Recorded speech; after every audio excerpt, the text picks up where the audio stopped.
திருப்புவனத்தில் கோவில் காவலாளி அடித்துக் கொல்லப்பட்ட சம்பவம் தொடர்பாக நீதிபதி ஜான் சுந்தர்லால் சுரேஷ் முன்பாக அவரது தாயார் மாலதி விசாரணைக்கு ஆஜரானார். இது பற்றிய மேலும் விவரங்களை எமது செய்தியாளர் சுரேஷ் கண்ணன் வழங்க கேட்கலாம். சுரேஷ் கண்ணன் வணக்கம். இது குறித்த மேலும் விவரங்கள் சொல்லுங்க.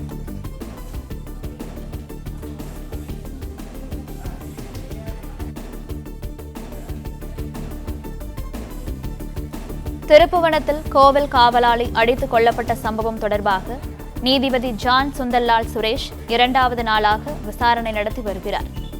அஜித்குமார் போலீசாரால் அடித்துக் கொல்லப்பட்ட வழக்கு தொடர்பாக அவரது தாயார் மாலதி நீதிபதி விசாரணைக்கு ஆஜரானார். அஜித்குமாரின் தாயார் மாலதி, அஜித்குமாரின் தம்பி நவீன்குமார் ஆகியோர் நீதிபதி முன் விசாரணைக்கு ஆஜராகியுள்ளனர்.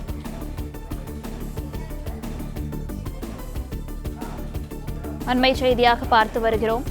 அஜித்குமாரின் தாயார் மாலதி, அஜித்குமாரின் தம்பி நவீன்குமார் ஆகியோர் நீதிபதி முன் விசாரணைக்கு ஆஜராகியுள்ளார். இது தொடர்பான மேலும் விவரங்களை எமது செய்தியாளர் சரவணன் வழங்க கேட்கலாம். சரவணன், மேலும் விவரங்கள். சிவகங்கை மாவட்டம் திருப்புவனம் அருகே மடப்புறத்தைச் சேர்ந்த கோயில் காவலாளி அஜித் போலீசாரால் அடித்துக் கொல்லப்பட்ட இந்த வழக்கு தொடர்பாக உயர்நீதிமன்ற மதுரை அமர்வு உத்தரவின்படி மதுரை மாவட்ட நீதிபதி நேரடியாக விசாரணையை நடத்தி வருகிறார். நேற்றைய தினமும் அவர் விசாரணை நடத்திய பொழுது இந்த வழக்கு தொடர்புடைய ஆவணங்களை எல்லாமே சிவகங்கை மாவட்ட போலீசாரிடம் ஒப்படைத்தார்கள். இது தொடர்பாக பல்வேறு நபர்களிடம், குறிப்பாக சாட்சியங்களிடம் விசாரணை நடத்தினார். இந்த நிலையில இரண்டாவது நாளாக இன்று நீதிபதி விசாரணையை தொடங்கி இருக்கக்கூடிய நிலையில் நீதிபதி முன்னிலையில அஜித்குமாரனுடைய தாயார் மாலதி, அவருடைய சகோதரர் நவீன் ஆகிய இருவருமே நீதிபதி முன்னிலையில ஆஜராகி இருக்கிறார்கள். அவர்களிடம் விசாரணை நடத்தப்பட்டு வருகிறது. இந்த வழக்கு தொடர்பாக ஏற்கனவே இதில் இந்த வழக்குல சாட்சிகளாக இருக்கக்கூடிய நபர்களிடமும் நீதிபதி விசாரணை நடத்தியிருக்கிறார். குறிப்பாக இந்த வீடியோ பதிவு செய்த நபரிடம் விசாரணை நடத்தப்பட்டிருக்கிறது. நேற்றைய தினம் இந்த வழக்கு தொடர்புடைய அதே போன்று சில காவல்துறையினரிடம் விசாரணை நடத்தப்பட்டிருக்கிறது.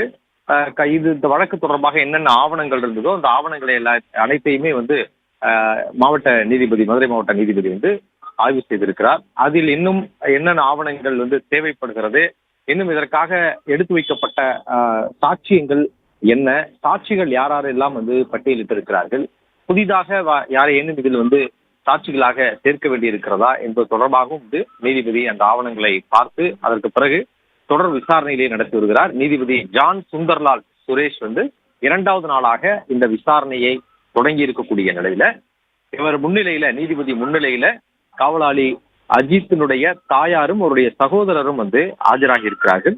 அவர்களிடம் விசாரணை தொடங்கி இருக்கிறது.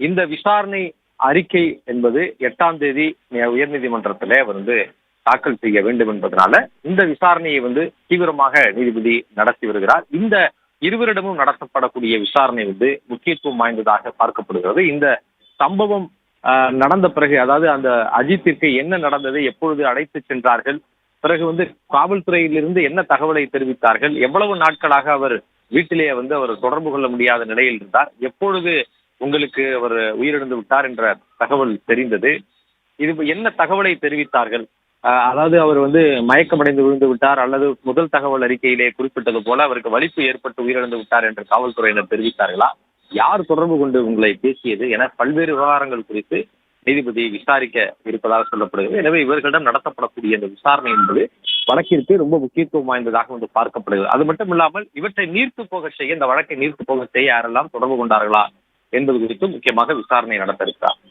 பிளே ஸ்டோர் மற்றும் ஆப் ஸ்டோரில் இருந்து பாலிமர் செயலியை QR கோடு மூலம் பதிவிறக்கம் செய்யுங்கள்.